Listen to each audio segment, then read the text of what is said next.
Il est 7h48, heure moins 20. Allez, dans un instant, Hervé Mariton est avec nous. Mais il n'y a pas de pub, donc c'est tout de suite. Vous l'avez entendu, vous êtes là, vous avez l'air en forme, Hervé Mariton. Hein. C'est la recherche des parrainages qui vous met dans cet état-là. Ça fonctionne bien, il y a encore du boulot, donc j'invite tous ceux qui nous écoutent et qui veulent me parrainer à le faire, parce que ça le vaut pour un projet vigoureux, sincère, je pense plus vigoureux et plus concret que celui qu'a présenté hier Nicolas Sarkozy dans son livre. Tiens, je vais en parler. Où est-ce que vous en êtes ? Où est-ce que vous en êtes de vos parrainages ? Sur les trois terrains, il y a 3 critères à remplir. Oui, 3 critères. Parlementaires, élus locaux, maires et militants. Sur les 3 terrains, ça avance bien. On y a travaillé tout l'été avec une équipe fantastique, des parlementaires qui me soutiennent et qui s'engagent à fond. C'est vrai de Marc Le Fur en Bretagne, c'est vrai de Philippe Gosselin en Normandie, c'est vrai aussi du premier vice-président de la région Rhône-Alpes, Étienne Blanc, qui est maire de Divonne dans l'Ain. Je pourrais citer d'autres parlementaires encore.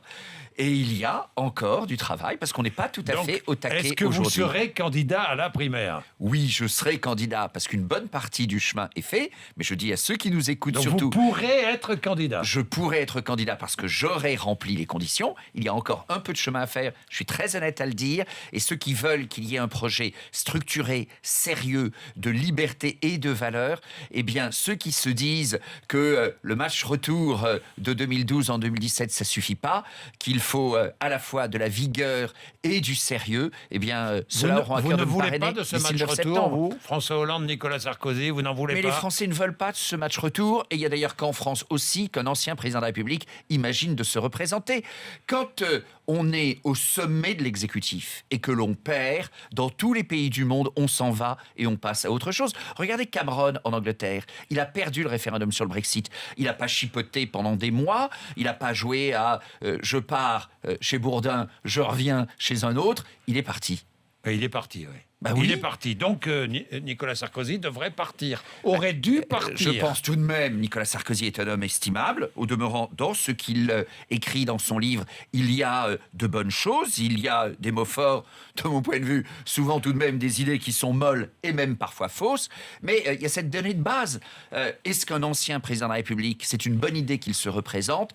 La réponse de l'immense majorité des Français, ceux que j'ai rencontrés cet été, avec en particulier la caravane des jeunes qui m'a soutenu et qui a rencontré du monde tout au long du littoral méditerranéen, la réponse des Français, c'est non. 50e opération marketing de Sarkozy, le vrai titre de son livre, Tout pour moi, c'est ce que dit Nicolas Dupont-Aignan. Non, c'est inutilement sévère. D'abord, franchement... présenter sa candidature dans un bouquin plutôt qu'un fax comme Lionel Jospin il y a quelques années, ça a tout de même plus d'allure. Je préfère le pays des livres au pays des fax. Mais ensuite, je regarde sur le fond. Je m'intéresse au fond. Et je constate qu'il y a... Et que constatez-vous sur le fond ?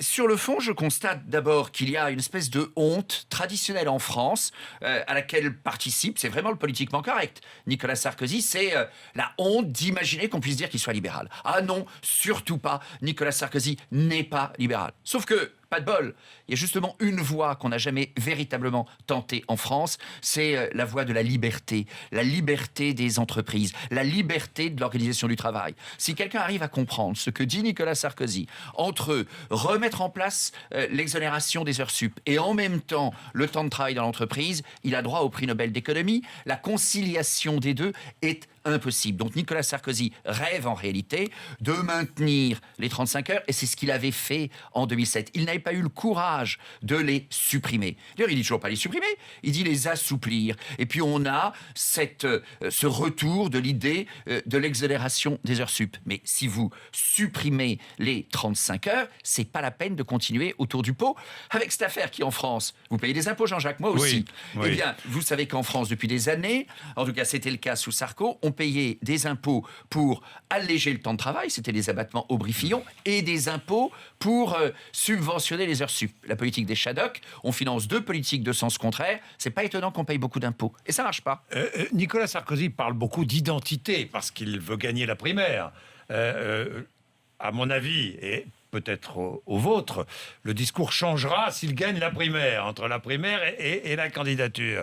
Il parle beaucoup d'identité. Est-ce une priorité aujourd'hui pour la France? C'est un sujet important. Oui. Il y a plusieurs sujets importants. Moi, j'ai passé tout l'été à dire qu'aussi tragiques qu'aient été les événements de Nice et de Saint-Étienne-du-Rouvray, il ne fallait pas abandonner le terrain de l'économie. Et on peut y revenir parce que je peux vous dire qu'il y a des erreurs magistrales d'analyse dans le livre de Nicolas Sarkozy là-dessus.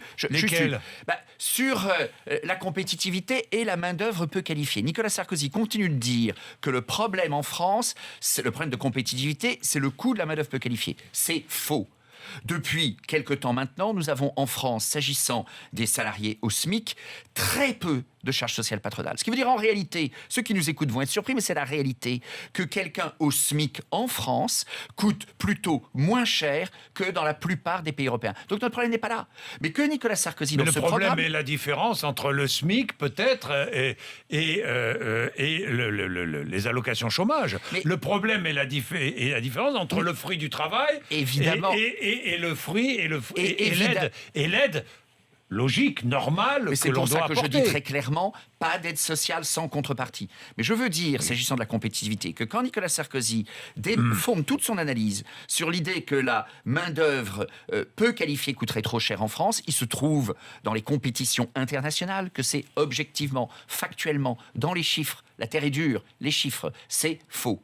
Et si on suit la stratégie de Nicolas Sarkozy, en réalité, on continue de s'enfermer dans une politique économique qui met tout l'effort à ce niveau-là et qui enferme la France dans une tiers-mondisation de notre économie, une économie de produits peu évolués, de qualité insuffisante et qui ne tiendrait pas le choc de la compétition internationale. Donc je dis ça parce qu'il y a là, c'est un fait, c'est une donnée économique, c'est pas une polémique politique, une erreur d'analyse magistrale et, si j'ose dire, tragique de la part de Nicolas Sarkozy. Mais vous commenciez de m'interroger sur l'identité. Donc vous voyez, les deux sujets sont importants. Compétitivité, parce qu'il n'y a pas d'identité sans prospérité.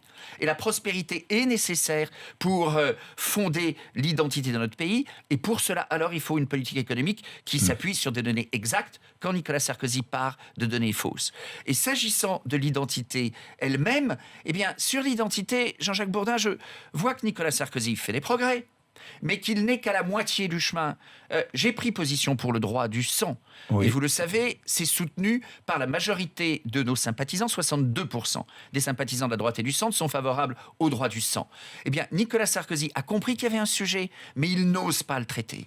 Donc il dit qu'il faut corriger le droit du sol. Ça veut dire qu'il n'ose pas, quoi. Non, il n'ose pas. Globalement, il n'ose pas. Nicolas Sarkozy est quelqu'un qui, en apparence et à l'oral, fait de la gonflette. La réalité, quand vous lisez à l'écrit, chiche. Puisqu'il a le courage, et c'est un courage d'écrire tout ça dans un bouquin, la réalité c'est que, oui je vous le dis, les mots sont forts, mais les idées sont molles et parfois fausses. Il nous dit au fond, et d'ailleurs ça signe l'insuffisance de son projet, il nous dit ok, à Mayotte il faut suspendre le droit du sang.